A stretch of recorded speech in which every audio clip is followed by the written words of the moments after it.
we get a chance to every once in a while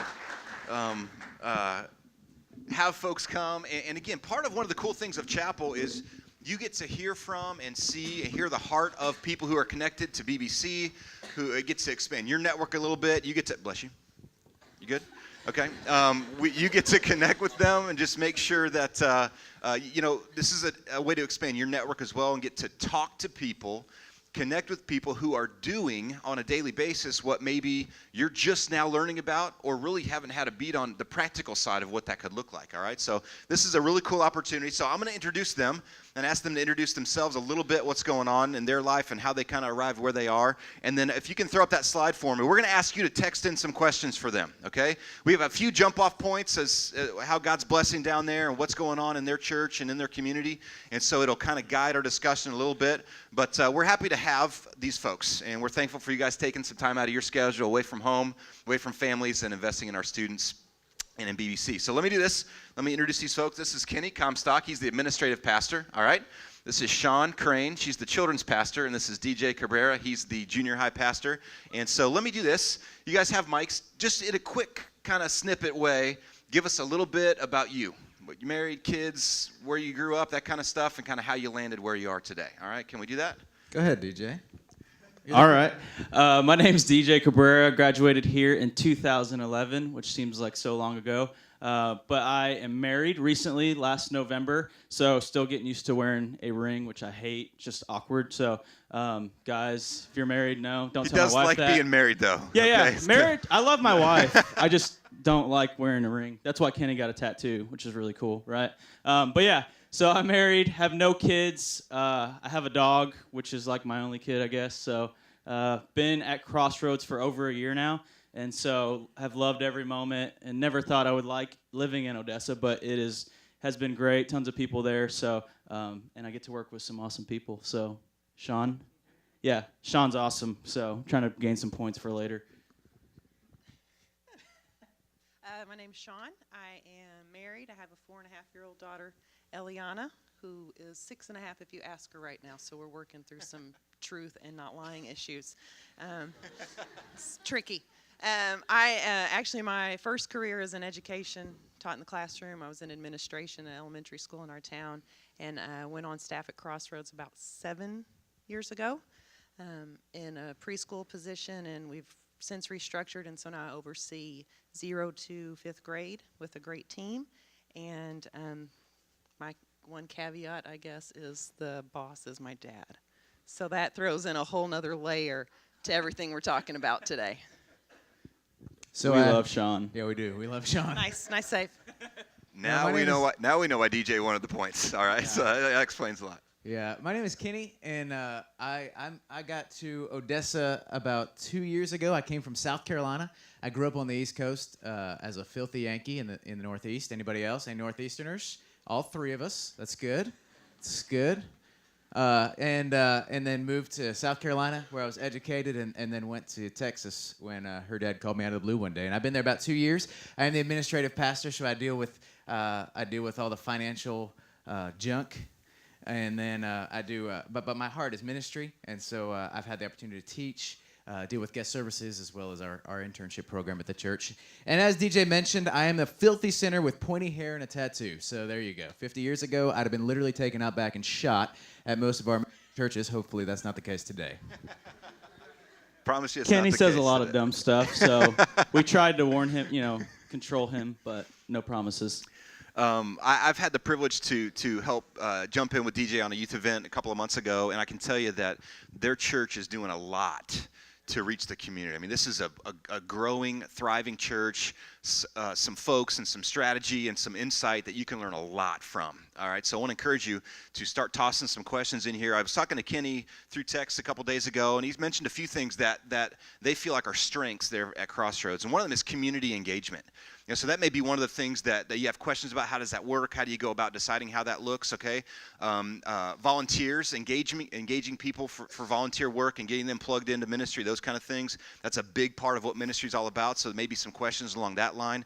Also, technology in ministry. That's something they feel like they're doing really, really well. And then kids ministry. And so questions about that specifically, obviously we have exactly the right person to answer those questions for you, okay? But anything else that pops to mind, shoot those questions my way, and we want to do that, all right? We want to give you a chance to interact with them, even if it's on a large scale like this. And I will tell you this too. I was going to mention it before I got too far in the introductions. They're also here because they're interested in making an investment in BBC in this sense. They want to potentially are looking for a few people to intern. All right. So if you are interested in internships with them, you need to connect with them today. They'll be hanging out for the rest of the day, be available, and they have to take off, I believe, tomorrow morning sometime. So if you think, we tell you all the time, do something with your summer. Don't just go home and sit down and lay on the couch and sleep the summer away. Do something with it. All right. It's valuable time. And so this may be a great opportunity for you as well. So I want to make sure that announcement gets out there. Okay, one of the first ones that came in was this: how did you get your into your community? What strategies do you use? Now, that's a really broad question, but how do you approach the idea of engaging the community for the gospel? Well, Anybody? that is a very broad question. For us, there's a lot of different things we do. We're in Odessa. Anybody know where Odessa is? Odessa, Midland. Wow, Really? Seriously? That's awesome. I have never asked that question and had more hands raised. That's amazing. So anyway, one of the opportunities that we have in our town, being that we're 350 miles west of Dallas, if you don't know where Odessa Midland is, there's a ton of people in our area, but there's not a lot of big events that come through our area because, frankly, most people who live in the city think we live in the middle of nowhere, and so one of the opportunities that we've had to engage the community is we'll bring in, rather than bringing in certain one or two speakers throughout a month, to bring in somebody just a Christian that's a popular Christian author or something like. We'll bring in people that are popular in pop culture that love Jesus.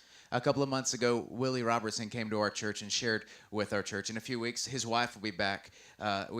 Michael Irvin was scheduled a few weeks. So that's one way that we get out in the community and say, hey, you can come through the doors and see this person that you're excited about, but you know what you're going to hear when you get here? You're going to hear the gospel.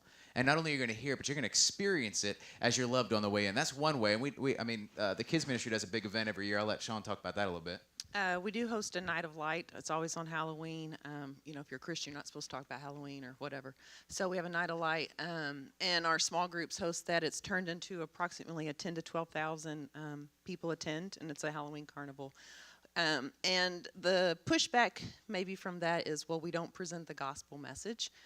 But I believe that Jesus gets a good name when we behave in a way that people will say, oh, those are some nice people, and they didn't preach at me all night, and I got to go and have a good time with my family.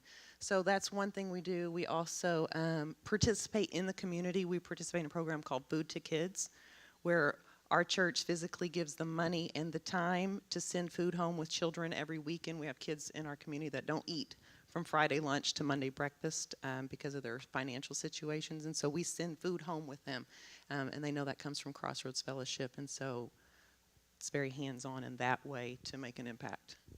Yeah, and I'll say I've been there for over a year, and our church is not known. Like, we have a nice building. It's beautiful. But our church is not known because we have a nice building or, because whatever. We're known because of some of these things that we do, the investments that we make into our community, that we bring in people like Willie Robertson, or we do an event like Night of Light for the community, not to get something from them, not to try to make money off of them, but try to invest in them, try to share hope with them, and just try to invest in them and to love them. And so, we have great facilities, but that's not what we're known about. We're known about being in our community, caring about our community, and loving our community. And so when we do some of these things, sometimes they seem like, why would you spend money on that, or why would you do this? But it helps our church engage our community and just really help them to know that we love them. So, yeah, DJ, talk us through a little bit. Handful of questions coming through specifically about middle school ministry, reaching junior high students. How does that look for you? What are some effective things you're seeing as a way to connect with that age group of students in your area? Yeah, middle schoolers are awesome because they'll do anything that you tell them to do, which is always fun.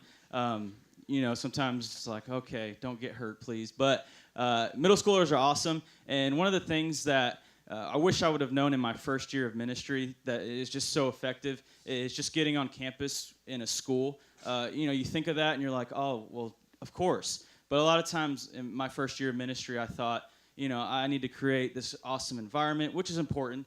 or I need to, sit in my office all day and feel important.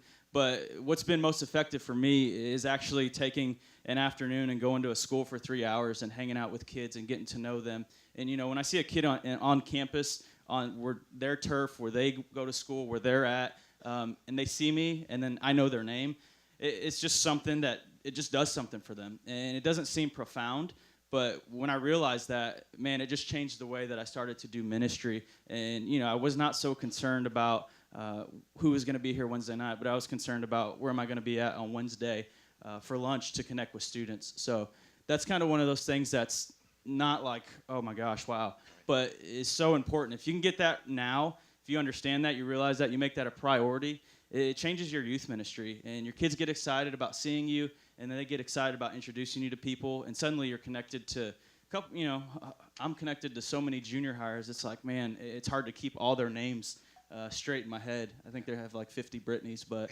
so yeah. So you got a good chance if you just throw out a Brittany. Hey, Brittany. You got to, yeah. Hey. My name's Luke. And that is something that it's a great point, man, because it could be so simple it gets overlooked, right? I mean, you could focus on that that retreat or that camp or that thing, or the light's just right in the youth room. Meanwhile, I could be hanging out with students at lunch, and that makes all the difference in the world. Relationships. Yeah. That's what it's all about. Yeah. That's how you introduce a kid to Jesus. That's how you disciple them. That's how you help them grow in their faith. That's how you keep them connected to the church. Okay, so do this. Say one of our guys, girls, they show up to a place, wherever the city that they're going to serve in, the church they're going to serve in, and do they just drive up to a middle school and walk in at lunch? Well, I mean, what does that look like practically? I mean, You could get you're going to get arrested if tackled you by do that. security if you do that? Or You could get arrested, which would not go good probably for you. But what I did was I got connected, and I was lucky. I had a guy that was there before me who helped me get connected to the schools, to principals. My first week there, he took me around and to every junior high, even to the high schools, and he's like, hey guys, this is DJ, he's new on staff, one of our student pastors. And so I got connected to principals, I got connected to teachers, and now when I go, they see me. They may not know my name, but they know where I'm from, they know who I am, they know why I'm there. So it's not like, who's this creeper, walking around. And always make sure you check in with the front office. Yeah. Okay, write that down. Yeah, going through the right channels is a big deal. All right. I know one of the first calls I made when I got to Ohio, where I was a youth pastor, was to the athletic director at the school. And I just simply said, I want to help. What can I do to help? And sometimes that's all the open door that you need. And so, man, great insight with that. Appreciate that. Sean, we got a lot of questions coming in about children's ministry. Can you just, everything from curriculum to structure to leadership, I mean, can you talk us through what does that look like there? What do you use for curriculum? How do you determine what to use? What do you do for leadership training, maybe? Some things like that. Just kind of go for it. That's been a really exciting process from the time I came on staff to where we're at now. We've seen pretty much double in attendance, double in number of volunteers. I would say it doesn't matter where you go, what church you're in, and what size it is, it's always a volunteer need in children's ministry. I've yet to go to a church that doesn't need that, so that's constant. You don't arrive, so I would say. But for our situation, I have a staff that works with me, and children's ministry, we decide things together on a team. Whoever has the best idea wins. Doesn't matter whose idea it was, but it's a win for our team. We're strategic in how we recruit volunteers. There's a process and a requirement to volunteer in children's ministry. We don't just take anybody. I've been to churches where it becomes the island of misfit toys. Oh, you're weird, go work with kids. They'll take you. So we've really worked hard to validate our ministry. It has its own mission, it has its own purpose. We have our own set of standards that all our volunteers are aware of. They go through a vetting process, and once they're in that, they have a lot of freedom. I allow my volunteers to become personal with what we're doing. We do have a curriculum. We use Orange, Rethink, 252, and First Look. Our volunteers love it. It's easy to use. So I can trust that they're getting what they need, but then they can make it personal. I don't micromanage. I believe that you invest up front, you put the standards up front, so that when they're in place, they don't need me coming behind them following up. What I get to do is invest in my leaders. I spend a lot of time with my staff team, and I have a volunteer leadership team. I don't go in Sunday and teach a Sunday school lesson. I don't hang out with kids anymore. That's not my job.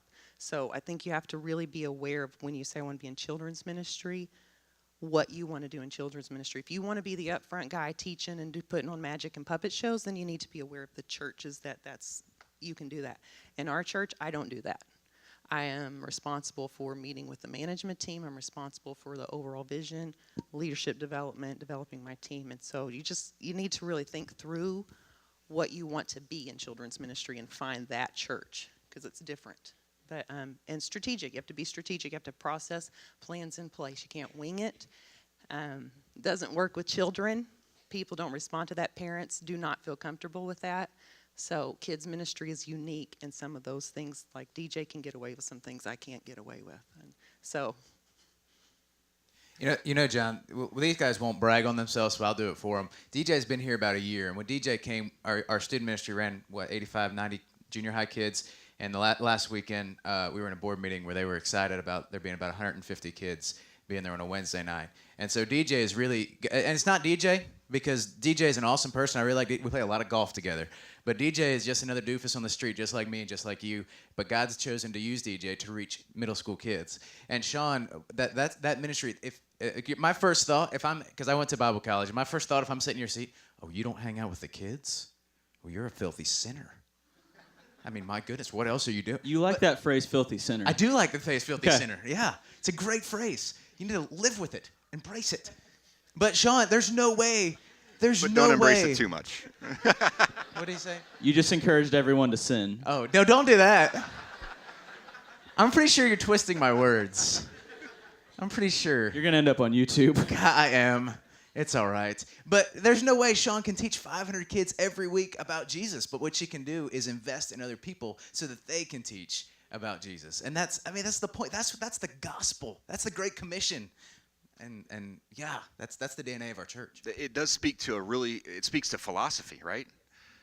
When you approach ministry, that you don't have to be the one doing everything, and you can invest in people and turn them loose to go do it. I mean, that's a big deal, and that's tough, right?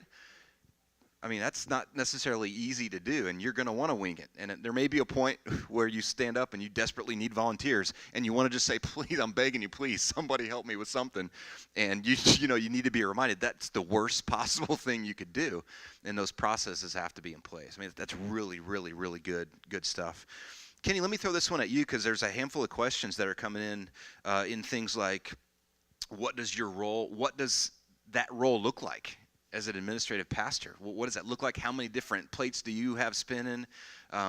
Is it you have to know everything about everything, or is it just kind of walk us through what does that look like for you? Yeah, that's a good question, John. You know, when I was hired. My undergraduate degree is in accounting. When I graduated from college, God called me into ministry when I was a freshman in college, and I basically said no in a very with some strong language to the Lord. And so 4 years later, when I graduated and I finally surrendered my life to ministry, I told my dad, I said, I really appreciate you paying for my college education, but I really have just wasted my life because God's called me into ministry and I've got to go work at a church. What am I going to do with this stupid accounting degree, right? And so I found a job at a church where I did children's ministry and student ministry. And then this church had nobody. The financial situation was rocky. And I said, interesting you have that situation because I have a degree in that. And so God kind of put me in that position. And then when I was hired at Crossroads, I was hired specifically for the business office and to do the accounting stuff, to make sure that we have a team of ladies that handle all the inputs and stuff. And so just keeping our overarching deal together. But, you know, my passion isn't for numbers. My passion is for ministry. And so as I've been at Crossroads the last couple of years, I've gained opportunity to be a part of what God was doing in a personal, relational way in different ministries. And so you know, my role now, I think that role in many churches is tailored specific to the person. You may be a numbers person, and that may be you, and that's awesome, and you need to excel and do that awesomely. But, you know, for me, that's a piece of what I do. For me, that wasn't. If that was all I do, I'd quit. I would quit. I wouldn't make it. And Griff knew that when he hired me. I said, hey, I can do this. I enjoy doing this. But, man, I've got to be a part of some sort of growing, thriving ministry where I can watch people, the lights come on in their eyes, and they come to know Jesus. I've got to be a part of that. That's the call on my life, not numbers. Already being on staff, when we were looking for that position, we would sit in our management team and just kind of talk about how awesome would it be if God could provide a person that loves numbers and loves ministry, because I don't know if you know any of those business accounting types. They're not usually people. They like this thing. And so we just thought, because the guy before Kenny was very ministry focused, and we thought that was awesome, and it's just too bad that probably can't happen again. And silly us, how dare we put God in that box, because he brought the exact person that can fulfill all those. And so it was really cool just to, you have an expectation, well, this will be awesome, and God filled it perfectly. You think? You good? No, you know. The other thought I had: a lot of people, when they feel that sense of calling right into ministry, we immediately run to Bible training, which is not a bad thing. And I think that's very important. I have a degree, a master's degree in Bible, so I went through that training. But it's important too to realize that there's other facets within the church that require perhaps other training, maybe on top of biblical training. You know, Sean's degree initially was in education. And so my degree initially was in business. And so that we have that opportunity, that skill set that we can put together and marry that with, she also has a degree in biblical counseling, right? And so we both have that Bible focus, but we also have an education in something that our church, that we were passionate in, you know? It's not for everybody, but whatever your passion, follow that. Talk a little, because that helps springboard to a couple questions that have come in too. There are a lot that come in that, you know, just talk about how Texas is the promised land, but we won't spend time going there. Go Gators.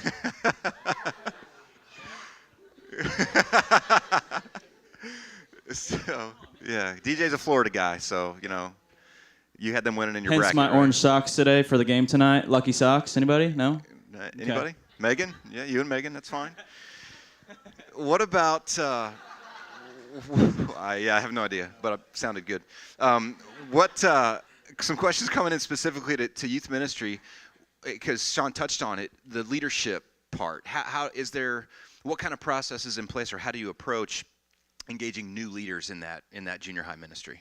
Yeah, our best recruits to gain new leaders are our current leaders, because they know all about our ministry. They know what it takes. They understand the demand on our leaders, you know, whether it's a small group leader, whatever it may be. So my best tool to recruit new leaders is always the leaders that I have. And one of the things we really try to do, and children's ministry is great about it, but to set our leaders up for success. You know, like she said, if you just throw them in there, they're going to hate it, because they're going to feel uncomfortable. Not everyone is good jumping on a whim, you know, teaching a lesson like, hey, this is what small group's about this morning. This is what the Bible says. But if we're able to get stuff to them ahead of time, if we're able to train them, if we're able to invest in them, then we set them up for success. And they want to be a part of our ministry, because they're like, I can do this. Like, I know I'm good at it. I enjoy it. It's not only a passion of mine, but I'm doing good. And when leaders start to do good, when they start to feel like they're being successful and making a difference, that changes the game in volunteers. And so sometimes it can be hard, because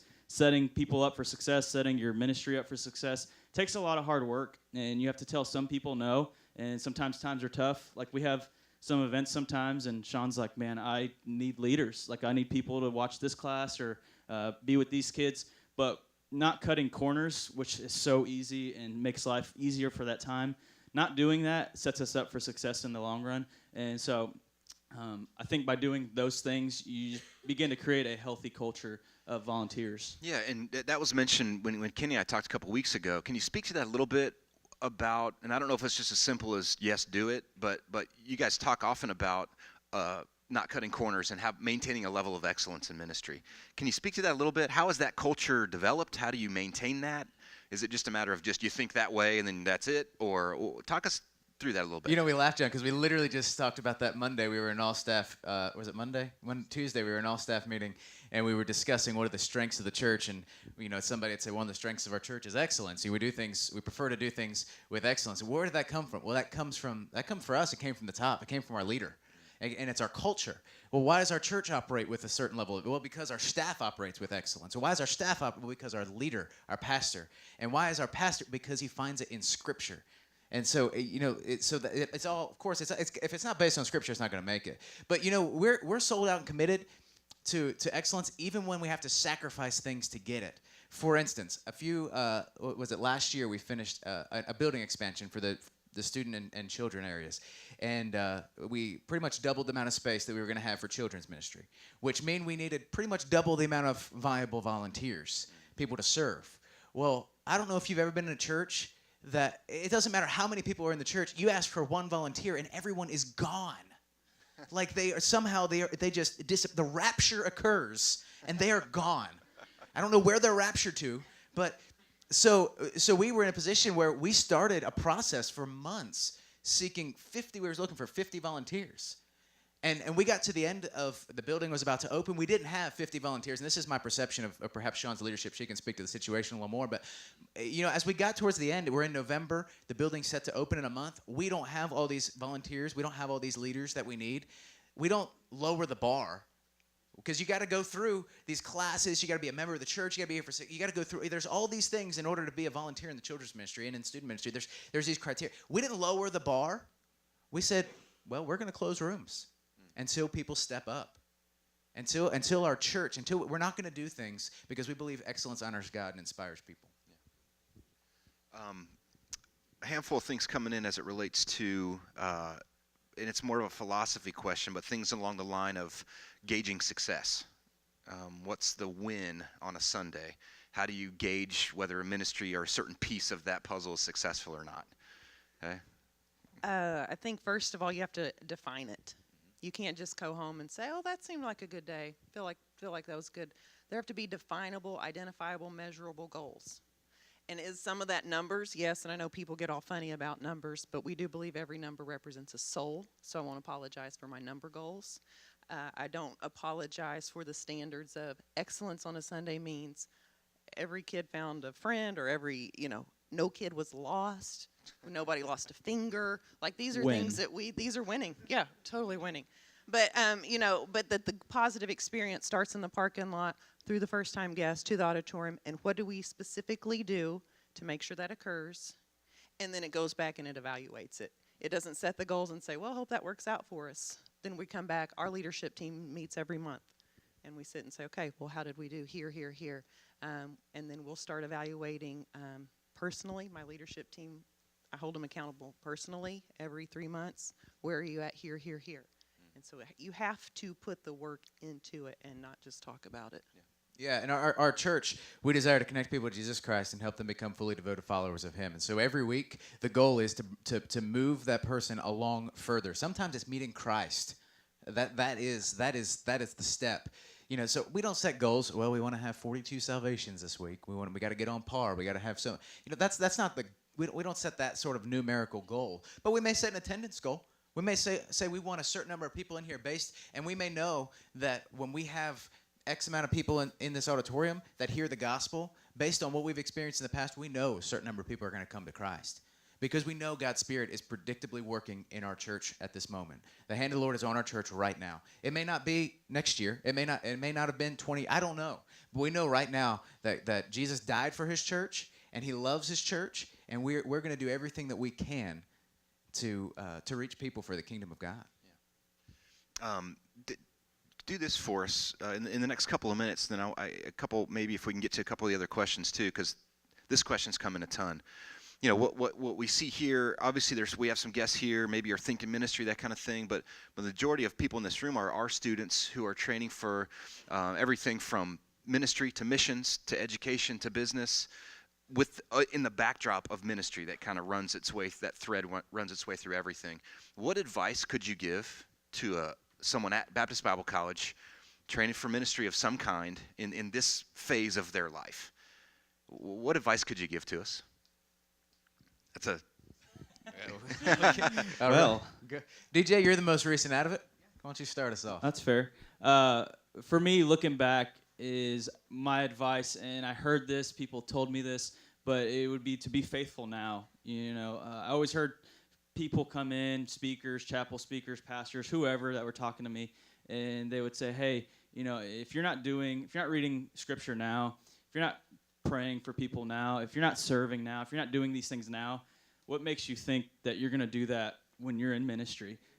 Because, my first ministry job, it kind of just, I was like, whoa, it was a whirlwind. I was trying to figure out, what am I supposed to do? Like, I know I'm a pastor, I know I'm a student pastor, but what does that mean? And so, I was just kind of thrown in. And in that process, it's easy to lose sight of Jesus. It's easy to lose sight of my personal relationship with him, because I'm so concerned about reaching all these students. I'm so concerned about my youth ministry growing. I'm concerned about making sure people like it, that parents are happy, that I just forgot about me, and forgot about taking time for me to rest, for me to spend some time with Jesus, for me to grow in my faith.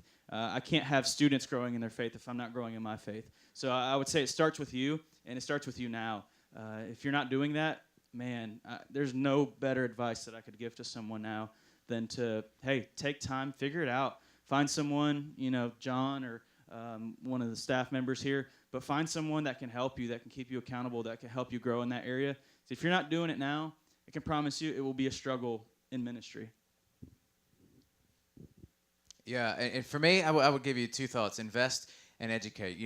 If you're not investing in someone else that's not as far along as you, then I think you're wasting a lot of great opportunity to learn. I learn a lot from teaching. And so not only should you have somebody you're investing in, but you have to be invested in by somebody. That's why we do this. I was telling John earlier, that's why we do this internship thing at Crossroads. It's in the middle, whatever. But this is why we do it, is because we want to invest in people. And we believe that biblical discipleship occurs when investments are made in our life. There were people who invested in my life that made me who I am today. And if there are not people investing in your life, find somebody. And you look at somebody and you say, hey, I want to be mentored by you. It has to be a specific relationship. Have somebody invest, and if they don't do a good job, find somebody else. Because you know what? You only get one life. And if you're not going to be invested in, if you're not going to grow towards what God wants you to be, then you're wasting your life. And the second thing is that don't be afraid of education. Man, I was terrified of having a business degree going into ministry. But then God showed me, hey, you know what? It is very important that you continue to educate and do this Bible education thing that is so prominent in the people that are serving on staff around you. But don't be afraid of where you studied, because I've had more opportunities to share the gospel with accountants and business people as a result.